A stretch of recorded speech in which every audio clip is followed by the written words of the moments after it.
One last job I had to do this morning. I had a bit of a leak coming from my 240 volt generator, my genset, and didn't really know what it was. So before I started this morning, I went down and took the cowl off and had a bit of a hunt around, and it was just a loose hose clamp. So a really easy one to fix. I'm pretty happy about that. So that little problem's been fixed. There's a bit of water in the bilge, and I was wondering where it was coming from. So I've identified that problem. It was a real easy one. That's all back together, and we're ready to go virtually. So let's head north again.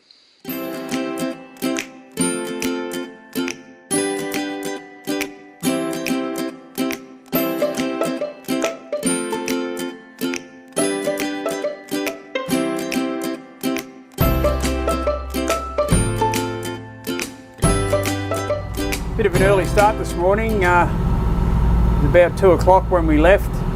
I was at Jacob's Well, and I was ready to go. Couldn't really sleep, and I thought let's head up through the Broadwater while it's nice and calm. It's a pretty good night. We've got about half a moon, so you can see pretty well. And I'm just taking it nice and slowly, heading up through all the channel markers, using the chart plotter and just my night vision to navigate up through the Broadwater.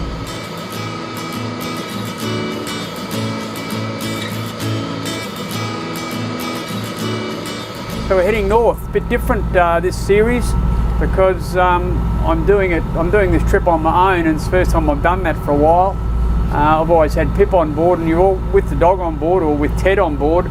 We're always looking for a beach every sort of 10 hours to get the dog ashore and let them use the toilet. So this trip I'm on my own, and I'm going to try and do a bit of an overnighter this morning, but I'll try and pump out about 18 hours and hopefully get up to Noosa or even a bit further.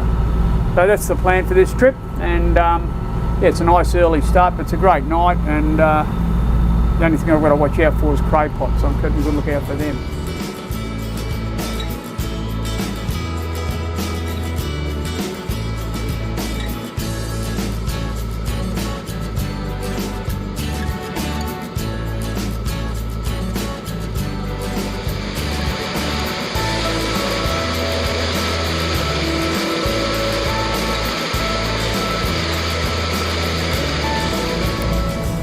Well, that was a pretty good start to our trip north. It's been a beautiful calm morning. The wind is a little bit out of the southwest, not enough of it to do any sailing yet, but maybe later on in the day. That's Tangalooma. You can see up in front of us the top end of Moreton Island. I was thinking I might anchor there and have a bit of a sleep, but we'll see what's happening with the tide when we get there. We might push on, go up to Mooloolaba or even a bit further. I was a bit tired about an hour ago and had to get up and move around to stay awake, but now I'm feeling pretty good. It's always perks you up a little bit when the sun's coming up, I think. So I feel all right now. I'm going to have some breakfast, and yeah, we'll see what we do when we get up to Tangalooma.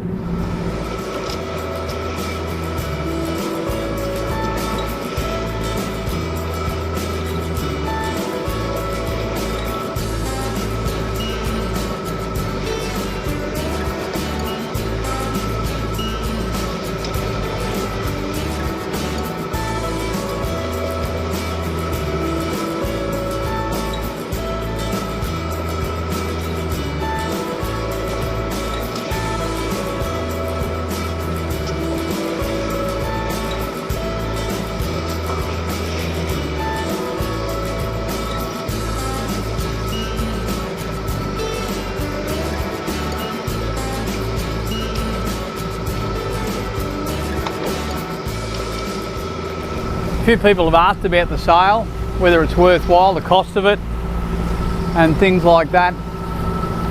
The boat started off as a motorboat, and I put the mast and the headsail on. It did cost a few bob. It was about $13,000 by the time I rigged it and had the sail made. And I'll probably never get that back in fuel. you'd buy a lot of diesel for that much money. But the thing I like about the sail is it really does steady the boat down. When we're out here in conditions like this, it's a little bit rolly. The catamarans seem to be quite stiff. They'll come off a wave and come back very quickly, but the sail just holds it on that bit of an angle, and you can just feel that the motion of the boat is a lot nicer, so it makes it a lot more pleasant.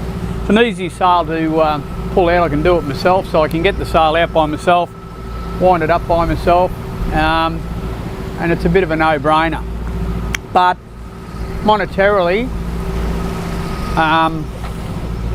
it's not going to save me any money on, well, it probably saves me a little bit on fuel, because you do pick up a little bit of speed with the sail out, probably worth a knot and a half, depending on the breeze.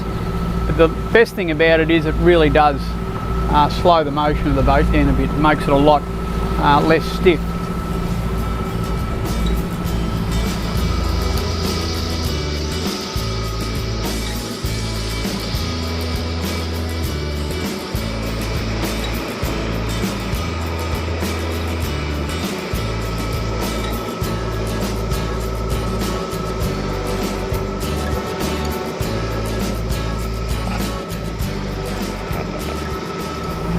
Well, I think it was a pretty good move coming out through the northeast passage, because we're hooking along at 5.6 now, and I think if I'd taken the inside route up along the beach there, we would have been pushing a lot of tide. So we're doing a pretty good clip, a little bit more breeze out here too probably. So yeah, we've got another 2 hours and 46 minutes and we'll be at Mooloolaba. Good trip. It's nice being out here in conditions like this, just fantastic. Though the wind's coming in from this angle, that holds our sail out, steadies everything down nicely, and it's just a pleasure being out here.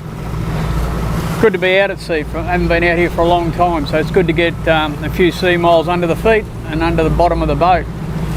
Anyway, we'll get into Mooloolaba. We might have to stay there for a few days because the wind looks like getting up, and I don't want to be out crossing Wide Bay Bar and anything too horrific. So we'll get into Mooloolaba and just see how we go in there. Trick will be getting a spot in the duck pond because it can be busy sometimes. Anyway, we can only go in and have a look. Part of the adventure, I suppose.